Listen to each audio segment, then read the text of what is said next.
Bus സൈക്കിളിലിടിച്ച് 10 വയസ്സുകാരന് ദാരുണാന്ത്യം. തിരൂരിൽ നിന്നുള്ളൊരു വാർത്തയാണ്. എന്നാൽ ഇതിന് പിന്നാലെ ആ കുട്ടിയുടെ അപ്പുപ്പൻ്റെ വാർത്തയും കൂടി പുറത്തു വരുന്നു. ഒരു കുടുംബത്തിൽ 2 മരണം.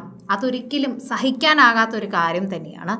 എത്രയൊക്കെ പറഞ്ഞാലും അതിനെ അതിജീവിക്കാൻ കുടുംബം ഒരുപാട് കഷ്ടപ്പെടും. എത്രയൊക്കെ ആയാലും അത് കുടുംബത്തിനാകുമോ എന്ന് പോലും അറിയില്ല.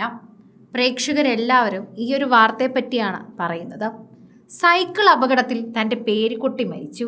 അതോടെ 70 വയസ്സുള്ള അദ്ദേഹത്തിൻ്റെ അപ്പുപ്പൻ വളരെയധികം ദുഃഖിതനായിരുന്നു.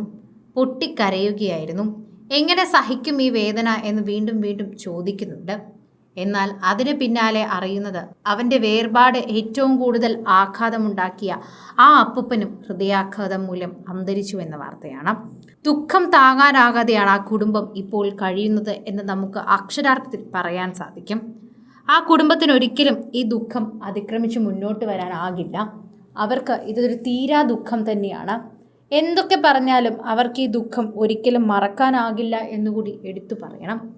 ഒരു കുടുംബത്തിൽ അടുപ്പിച്ചു നടന്ന മരണം, അതും ശരിക്കും പറഞ്ഞാൽ ഇരുവരും അത്ര കൂട്ടായിരുന്നു. രണ്ടുപേരും അത്രമേൽ അടുപ്പത്തിലായിരുന്നു. അതാണ് എടുത്തു പറയേണ്ട ഒരു കാര്യം എന്നുകൂടി പറയാം. ബസ് സൈക്കിളിലിടിച്ച് 10 വയസ്സുകാരന് ദാരുണാന്ത്യം സംഭവിച്ച വാർത്ത, മരണവാർത്തയറിഞ്ഞ കുട്ടിയുടെ വല്ലുപ്പ ഹൃദയാഘാതത്തെ തുടർന്ന് മരിക്കുകയും ചെയ്തു. മലപ്പുറം തിരൂർ ചേന്നര LOC പടിയിൽ പുത്തൻ പീടികയിൽ അൻവറിൻ്റെ മകനാണ് മരിച്ചത്.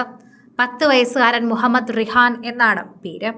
വ്യാഴാഴ്ച വൈകിട്ട് 7 മണിയോടെയാണ് ഈ സംഭവം ഉണ്ടായത്. അൻവറിൻ്റെ മകൻ മരിച്ച വിവരമറിഞ്ഞ് എല്ലാവരും ഓടിയെത്തി. സൈക്കിളിൽ വന്ന് ബസ് ഇടിച്ചാണ് മരിച്ചതെന്ന് അറിഞ്ഞപ്പോൾ നാട്ടുകാരെല്ലാവരും ആ മരണത്തിൽ കുടുംബത്തോടൊപ്പം തന്നെ നിന്നു. മരണവാർത്തയറിഞ്ഞ് കുട്ടിയുടെ മുത്തച്ഛൻ ഹനീഫ എന്ന കുഞ്ഞിപ്പയെ ഹൃദയാഘാതത്തെ തുടർന്ന് കോട്ടക്കലിലെ സ്വകാര്യ ആശുപത്രിയിൽ പ്രവേശിപ്പിച്ചു. അതിനടുത്ത ദിവസം, അതായത് കൊച്ചുമകൻ മരിച്ചതിൻ്റെ തൊട്ടടുത്ത ദിവസം വെള്ളിയാഴ്ച രാവിലെയോടെ അദ്ദേഹവും യാത്രയായി. സൈക്കിളിൽ പോവുകയായിരുന്ന റിഹാനെ പുറത്തൂരിൽ നിന്നും തിരൂരിലേക്ക് പോവുകയായിരുന്ന സ്വകാര്യ ബസ് കൂട്ടിയിടിച്ചായിരുന്നു അപകടമുണ്ടായത്. ബസ് തട്ടി വീണ കുട്ടിയുടെ ശരീരത്തിലൂടെ ചക്രം കയറിയിറങ്ങി. ഉടൻ തന്നെ ആലത്തിയൂരിൽ സ്വകാര്യ ആശുപത്രിയിലെത്തിച്ചുവെങ്കിലും ജീവൻ രക്ഷിക്കാൻ സാധിച്ചില്ല. ആ ഒരു മരണത്തിൽ നിന്ന് ഒരിക്കലും ആ കുടുംബത്തിന് കയറാനാകില്ലായിരുന്നു.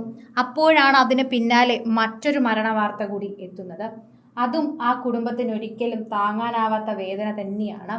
ഉറപ്പായിട്ടും ഒരിക്കലും ആ വേദന അവരെ വിട്ട് പോകില്ല എന്ന് നമുക്ക് അക്ഷരാർത്ഥത്തിൽ പറയാൻ സാധിക്കും. ഓരോ തവണയും ഓരോ കാര്യങ്ങളാണ് പ്രേക്ഷകർ അതിനെപ്പറ്റി സംസാരിക്കുകയും ചെയ്യുന്നത്. ആ കുടുംബത്തിനോടൊപ്പം തന്നെയാണ് ഇപ്പോൾ എല്ലാവരും നിൽക്കുന്നത്.